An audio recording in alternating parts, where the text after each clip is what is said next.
And that shows that nobody cares about ourselves. And that's tremendous. And this is the answer to all the faults, the science, fundamental science, longevity faces. So the best answer for living longer is to have at least 400 blood tests 3-4 times a year. And this can help you to avoid, well, they call it premature death, but I would say it's like a radical longevity already here without specific interventions of the causes of fundamental causes of death. So I'm quite new in this field, only 5 years, but I've learned that these particular problems, they bring such companies as mine and the handy tools which are around us and can potentially make our lifespan and health span longer already today. And we will gain like maybe 20, 30 healthy years if compared to the African's average lifespan. It's up to 50% of longer life. Is it radical longevity we're looking for, right? But it's already right now without any fundamental scientific interventions with the handy tools. So I'm here to talk about how AI and computer vision and big data can help us with this. And we say that your data can cure you. So can you imagine, we hold all the information we need to be longer living. And the governments, the policies, privacy policies, they forbid us to share it. And they make so much complicated ways when they allow us to share with our own data to live longer. That's ridiculous, right? So there were different speakers talking about different problems. The AI comes into the place which can help to resolve these kind of issues, if not by fighting the bureaucracy barriers, but trying to simulate which is not yet been done.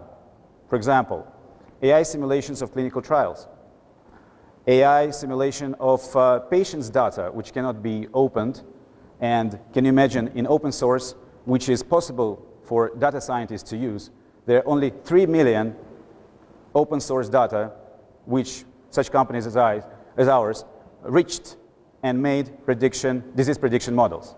So out of 8 billion people, maybe out of 100 million open and closed source data, the 3 million profiles from which you can train models. Only. That's nothing. And the most important thing that these 3 million open source data, they're based on general population. Like the previous speaker said about personalized medicine, precision medicine. So for you in Johannesburg, and for me, for example, living in Tanzania, even we are in the same continent, absolutely not relevant for us, for all of us. I mean, for the different people, right? So that brought us to the conclusion that we can use the handy tools and to bring radical longevity today if we can analyze the 400 biomarkers 3-4 times a year, building a data set of historical data of your own. And we need like for 3 to 4 years to collect this data of each potential user. You can call them patient, but we can call them users. And then we can make prediction based on your own data for you. Not using this 3 million open source data, which is not relevant for you if you lived here and you have your own behavioral patterns, environmental circumstances, of course genomics, epigenomics, then your omics profile, I mean blood tests and everything, because it's absolutely different. So the prediction for your health span and lifespan can be based only on your data. Before that, because 3-4 years, first of all, it's very boring, everything what is going with science. I deeply respect every scientist who makes, but we plan to grab more people attention. So for the majority, you know, biology, science, medicine, oh my God, it's very boring. It's better to fly to the space, to have electric cars, go to the crypto market. This is fun, right? So our job in longevity in time, try to make longevity as a fun, try to make longevity is fun for you, so you can live longer and to earn on your data. So you can use your biomarkers not only for extending your lifespan, but to earn on it. And it should be joyful, it should be exciting. You can play with it, you can do whatever makes today's people fun, right? So we used this open source data, and we made 40 prediction models, which are covering top 20 severe diseases like breast cancer, diabetes, heart attack, stroke, Alzheimer's, Parkinson. And of course, it's quite not so much objective, like I said, because it's used only 3 million data sets from the world population, but it's better than nothing. To go on the second stage, like to approach ministries of health, governments, private companies, scientists, to get more data from them so we can make more prediction models on the closed source data until these 3-4 years passed, when the users like you will store data in our application as a digital biobank, and then we can make predictions for you. We have great amount of bureaucracy. I'm sure you're all aware if you were in medicine or science or in government relations, there are so many barriers. So I decided not to waste time to change mindset of people, just to focus on this, like less than 1% population who wants to live longer.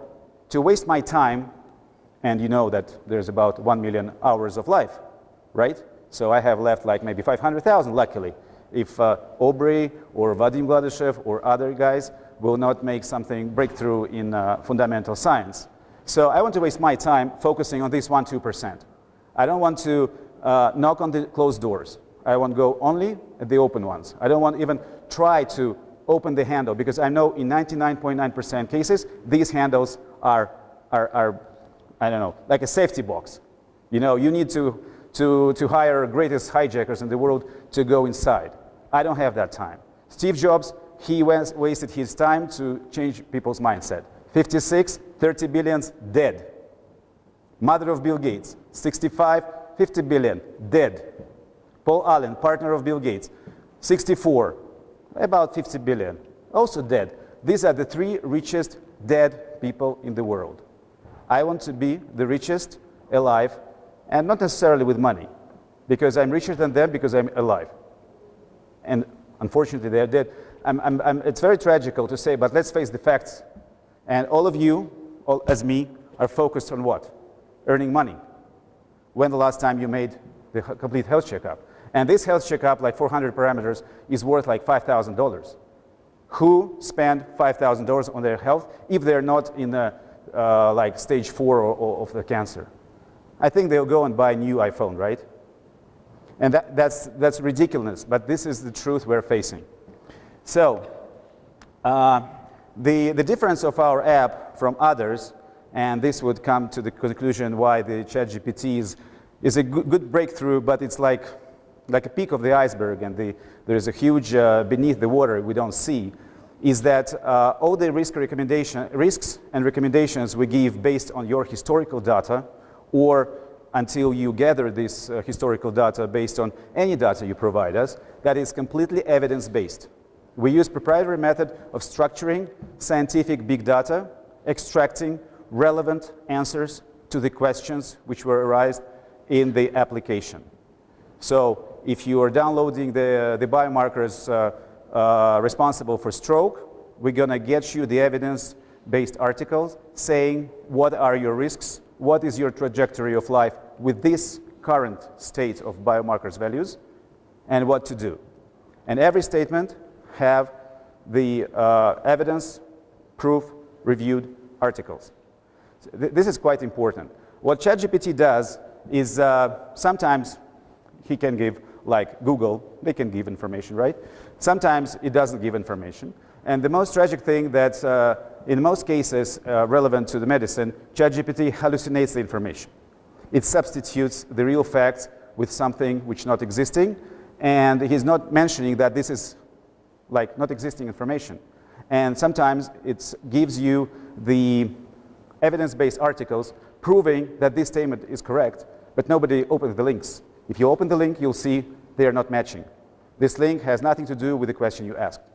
So structuring data reviewed with the human when you ask the question to the big data algorithms, then machine works, and then you have human to review the answers would be a result. But I think the better result, and what we are using in our work, is that when you get you ask the system the question, then you verify with the AI what was this question correctly asked. Then you get the answer, you review the answer with different AI tools, algorithms, whether this accurate answer, and then the final decision you bring to the end customer.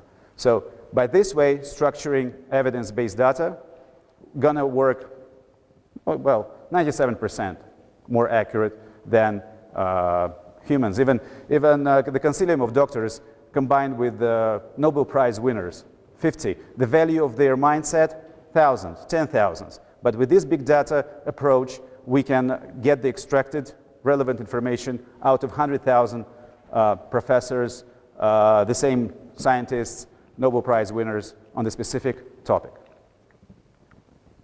And like what I said in the beginning, that simulation of clinical trials and other overcoming barriers is a great solution. Because today, lots of scientists speak and they're very close to start making clinical trials on humans, but they haven't started. If they started, you name me how many of them. On the eyes, what else? I mean specifically on humans, not in the middle, okay? And there is a longevity paradox, as I believe. I'm not a scientist, I didn't study biology well as well. So, but correct me if I'm wrong. How long in decades it will take so the longevity intervention, which was approved on animals, will succeed on humans and will, which is more important, go live in pharmaceuticals stores. I think it's more than a decade. So AI simulation can do the same with the weeks. So if it's like 500 weeks to make the full stages of clinical trials on humans, without AI simulation, with AI simulation you can make it maybe with 50 weeks. But then again the problem, how we can train a prediction model if we don't have access to the clinical trials which were taking place like 10, 20 years ago. Because the owners of these clinical trials, they spend millions on making them. They don't want to share the incoming data, and they don't want to share, well, you know the outcome because the drug is in use, but you don't have that kind of detailed information which you need to train the prediction model. That this particular clinical trial simulation should be based on something from historical data. And this is again the barrier. But this is one of the reasons why I'm here to approach scientists, and some of them were already approached, just to get that kind of information. Of course, it should be more relevant for life extension rather than simulating on some not relevant to anti-aging research. And like I said, there are so many barriers, and besides knocking on the doors of these government institutes, let's simulate the data. Let's make the digital twins pretending that this person living that place with that kind of potential behavior, environmental, can have that kind of blood values, blood test value, biomarkers values, and then let's use this simulated data and make a prediction on them. Anyway, it's better before we will open the doors, which I think personally is useless, and before these users who started using our application will have enough, like for 3-4 years, historical data when we can start making personalized predictions. So this is what actually such companies as ours stopping from bigger progress. So if anybody of you have something to help us with, we don't need money. We're absolutely a self-sufficient company. We're not raising funds. We'll be happy, but the mindset of the investors, like again, they'll launch something to the moon, or they'll spend, the governments will spend money on the warfare. No matter how it's important, they don't understand what really matters. So everybody knows that issues, don't want to repeat them, but these are the things which could be done with our hands. And one of the most important things, just go to your local ministries of health and to persuade them that access diagnostics is good. I was trying to find the right word for it, because if you go to hyper-diagnostic or over-diagnostic, it doesn't make sense. It refers to other things. So excessive diagnostic means to make more than you need. You know how many times I was laughing, I get laughters in the face when I go to nurses, I say, this is 400 list of parameters, I want them. It's my life, my money, I want them. They're laughing, saying, you're stupid, why you need this? Let's make 20, then we see. If we see in 20, it's late for me, I'm already dead, I'll be bargaining for a few years of life. I don't want to be dead, I want to be alive.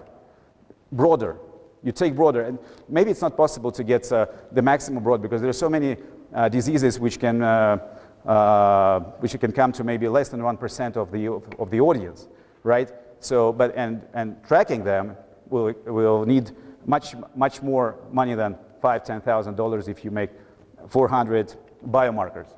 So, like I said, that we want to make longevity as a fun, and we realized, like, during these 5 years, there was lots of obstacles. So we want to make longevity as an ecosystem, and we made first small moves. We made from aging advocacy longevitypetition.com. Just follow it. It's the biggest longevity petition. Was signed, you cannot imagine how many people, tremendous amount. In 2 years, 10,000 people signed. For longevity, it's huge. For saving cats from the streets, from the trees, which can collect, like, help these cats, they will get like 100,000 votes in a minute.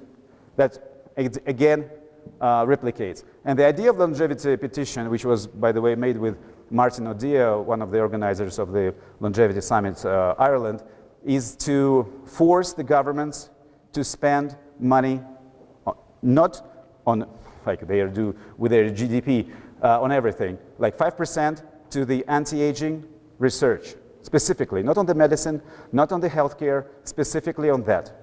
You know how many China, Russia spent last year on the warfare? $1.5 trillion. In the same time, all the world on the fundamental science of aging, nobody is even counting. Let's pretend 2 billion. You see, right? Then we went in other places. Like, we wanted to make a scientific resort. Some of you heard about that. Then we realized that making a longevity scientific resort is quite complicated. So now we're in talks in some hotels to make, to persuade the customers to make this full blood checkup and using our AI prediction system for their customers. So it's like they invest nothing, we invest nothing. We just get the interaction of the guests. Then we made a crypto, longevitycoin.org. This crypto, not yet released, but the idea of this crypto is to reward in every step of the app users. You signed, you get crypto. You downloaded your biomarkers, you get crypto. You are healthy, you get more crypto. You are not healthy, you get less crypto. So by this way, we try to motivate people to avoid this, boring stuff like medicine, and try to convert it in something fun. If we are playing on their ground money without rules, longevity and science and health. And then we went further because we realized that some people don't understand that or whatever. And we developed a longevity game concept, trying to make people to compete with each other, and participating in this gaming, they can earn even more money. Besides crypto, they can get the stake of the leading biotech companies, in the AI part, maybe ours, and they will be separated by the teams depending on the values of the parameters of each group of individuals. And there could be 100,000 of teams, even more. Excuse me, can you switch on? I'll show you just a small teaser of this.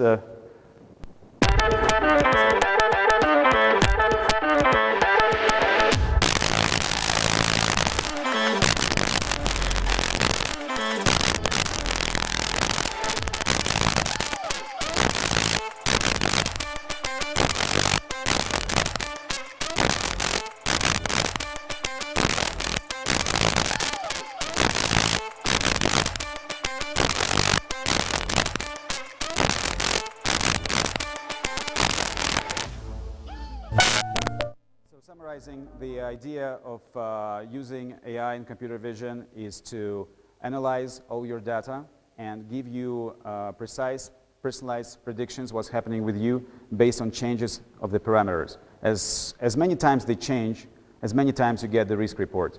And it's covering like 20 basic severe diseases, so you don't need to approach different 20 doctors. You can have this opinion, and you should validate it with your doctors, but the main opinion is yours.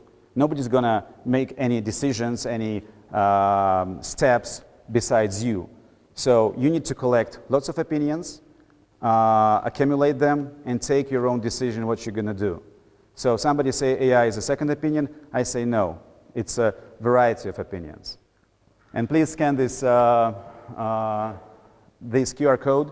You can get free coins worth of $500 each, only for the summit guests, and you can get the copy of the longevity guide with the 400 biomarkers list. Every marker is evidence-based, proved by our structured method of structuring evidence-based information. So everything there covered by science.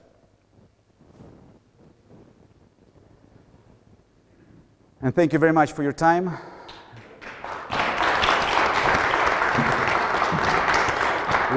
We say, if in time, then longevity. Because if it's not in time, there'll be no longevity. And the last thing, like in Star Wars, but in our case, may the longevity be with you. Thank you. Awesome. Asante sana and karibu sana to South Africa. Who's got a question?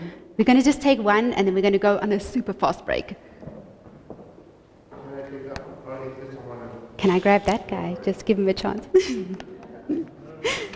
of a ethical question. Is the data safe in terms of insurance policies and employment contracts unavailable, or is it in-house? Yeah, that's a very good question, because this question indicates from what I started, and we're absolutely on the right path if this question arises. Let's off the record, okay? I don't care for my data if this data can cure me. But then for the record, of course, we need to comply with all regulations of all countries. We even have servers all over the world, so we cannot store data from Johannesburg in China and vice versa. So we comply with all the laws and everything.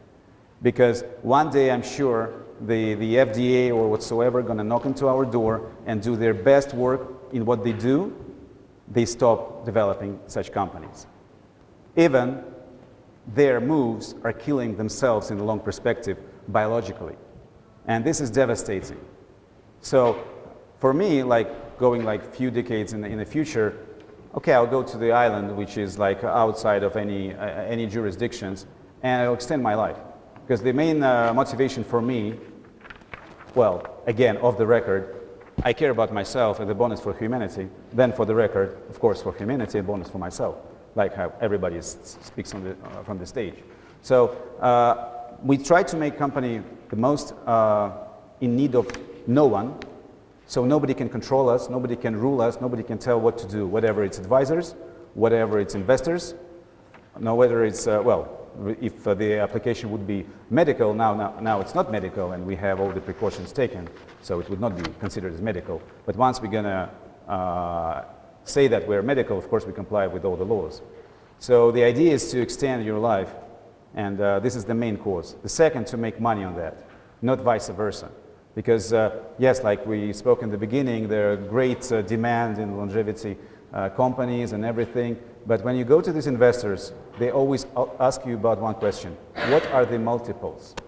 When I get my money back? I answer them. The fourth place on that cemetery where Steve Jobs, mother of Bill Gates, and Paul Allen is vacant. So if you want to change that, be my guest. Choose any company. Me as a human, I don't care who invests in something which is working. I'm going to go and buy that product. But the problem is that they care. They don't want to lose their money because their mindset is like, it's my money, I want to use them as I want. I have like 500,000 left. I don't care. I don't believe, first of all, he will say. And there's dialogue ends. That's why then you need to make pitch decks with all these financials and everything. But this is the dead end for every human being, because in 500,000 hours, every sitting here, if nothing would be done, would be dead. You know? So that's why we say in time, then longevity. So track yourself, your data can cure you, and help us, the universe. Thank you. You have really great questions, so if you want to ask at the end, I just want to... Oh, amazing. There we go. Beautiful. I have a very important announcement. Who has a silver Mercedes-Benz outside? JF78 RTGP. The monkeys are breaking into the car. You need to run and close your windows. No one here? Okay, we'll find them. Okay, so we want to try and get back on track as soon as possible. It is now 22. I know this is an impossible ask, but I'm going to ask for a 5-minute break. Run, do a lap around the pool, grab your coffee, make a wee, get back here fast so that we can get on track, we can get to the gala dinner nicely in time, and everyone can have an early night.